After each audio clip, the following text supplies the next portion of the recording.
அது ஒண்ணுமில்ல தம்பி. 15 வருஷமா சொந்த தம்பி மாதிரி கூடவே இருந்தான். காசுக்காக துரோகம் பண்ணிட்டான்.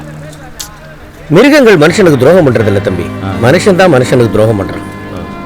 உடன் பிறந்தார் சுற்றத்தார் என்றிருக்க வேண்டாம், உடன் பிறந்தே கொல்லும் வியாதி உடன்பிறவா மாமலையில் உள்ள மருந்தே பிணிதீர்க்கும் அம்மருந்து போல்வாரும் உண்டு. அடடா, என்ன அழகா சொல்லியிருக்காங்க பார்த்தீங்களா? அதாவது கூட பிறந்தாங்கிற காரணத்துக்காக அவன் உனக்கு நல்லதுதான் பண்ணுவான்னு நினைக்காத. உடன் பிறந்தே கொள்ற வியாதி எல்லாம் இருக்கு.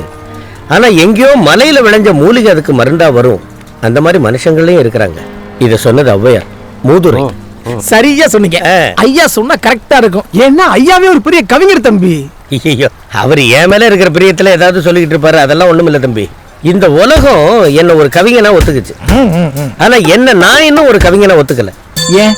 அது 2 வருஷத்துக்கு முன்னாடி நம்ம ஏரியாவில் கொஞ்சம் பேர் கள்ளசாராயம் குடிச்சு செத்து போயிட்டாங்க. அந்த சம்பவம் என் மனசை ரொம்ப பாதிச்சது. எம்ஜிஆர் பாட்டை வச்சு அதுக்கு ஒரு பாட்டு எழுதினேன். குடிக்காதே தம்பி குடிக்காதே, குடும்பம் இருக்கு குடித்து விடாதே, கடமை இருக்கு கவுந்து விடாதே. அடடா, குடிய பத்தி பாடுறதுனால கவுந்து விடாதங்கிற வார்த்தை யூஸ் பண்ணிக்காரு பாருங்க, அதுதான் கவிஞர். அதுக்கப்புறமா பிரமாதமா 2 வரிகள் வந்து விழுந்தது. நீ சரக்கோட கலக்குறிய தண்ணீர், அது தண்ணீர் இல்ல தண்ணீர் இல்ல, நீ கட்டுனவ கண்ணீர் அப்படின்னு எழுதின. இத கேட்டுட்டு பாருங்க, இவன் பேர் மாணிக்கம், இவன் அந்த குடிப்பழக்கத்தை விட்டுட்டான். ஆமாங்க, நான் எழுதின வரிகள் அவனை பாதிச்சதில்ல.